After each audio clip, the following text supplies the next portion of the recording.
네, 부산사과 이승건입니다.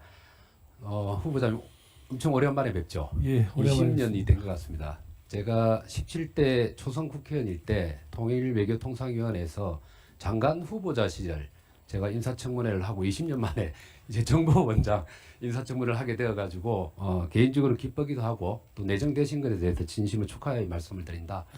근데 통일부 장관하고 국정원 원장은 역할과 기능이 저는 다르다고 봅니다. 그런 면에 있어서 20년간의 인식의 변화를 조금 확인을 좀 하고 싶습니다.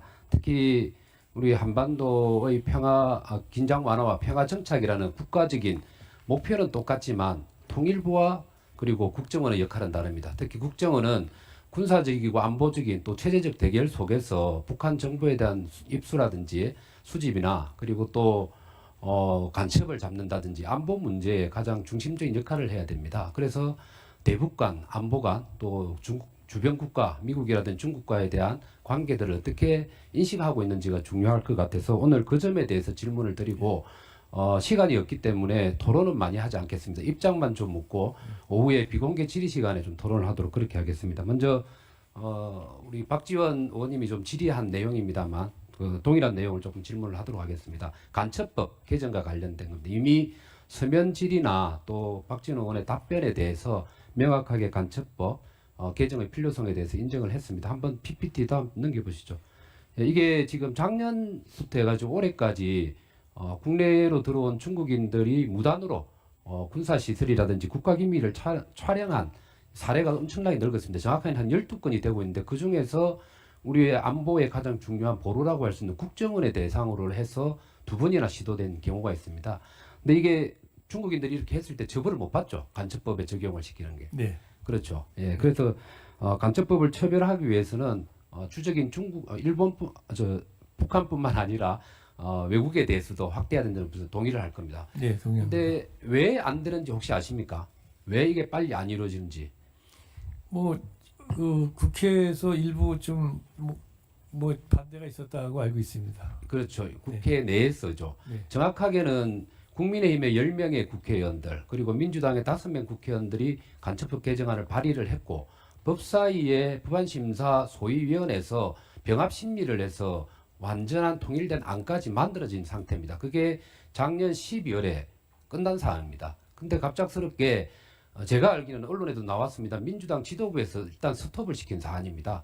그래서 국정원장이 되시면 정부가 좀 주도를 해서 민주당과 협의를 해서 바로 간첩법이 개정될 수 있도록 노력을 해주셨으면 하는데 그렇게 하실 의향이 있습니까? 예, 그 의회에 가서 의원님들 찾아뵙고 좀 말씀을 드리도록 하겠습니다. 네, 알겠습니다. 그다음 두 번째는 아까 유영아 의원님이 좀 질의를 했습니다만 북미 정상회담과 관련해서 좀 질의를 하도록 하겠습니다.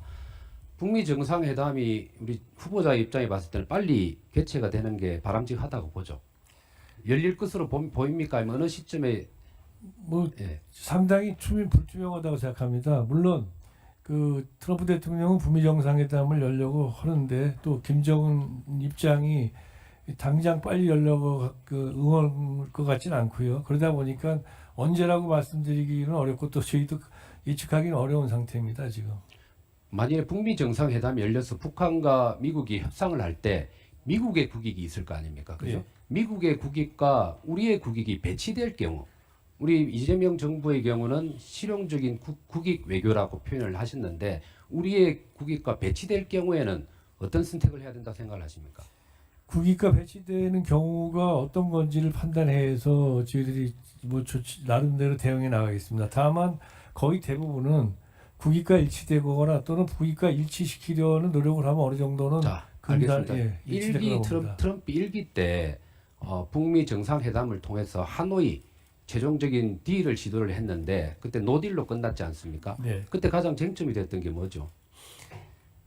일단 제재 문제, 제재하고 그 영변 핵심을 바꾸는 결국은 거가 안 됐습니다. 핵 문제죠, 그죠? 네네. 그 스몰 딜이냐 빅 딜이냐 얘기가 나왔었잖아요. 네. 미국의 입장에서는 ICBM을 포기시키고 핵을 잠정적으로 인정하는 그런 것을 추구할 가능성이 있다라는 게 전문가들의 예측이 좀 많습니다. 만일에 그런 경우 우리 정부는 어떤 입장을 취해야 한다고 생각합니까?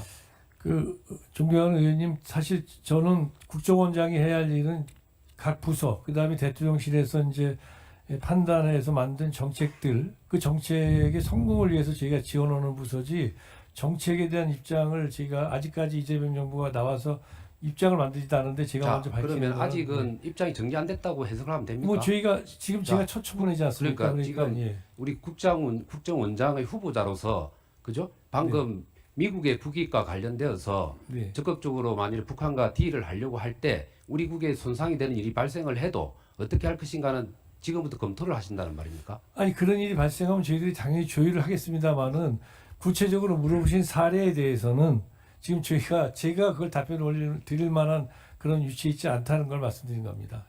답변할 위치에 있지 않다. 자, 일단 그까지 알겠습니다. 나중에 오후에 질의하도록 하고요. 다음 질문을 좀 하도록 하겠습니다. PPT 띄워주시죠.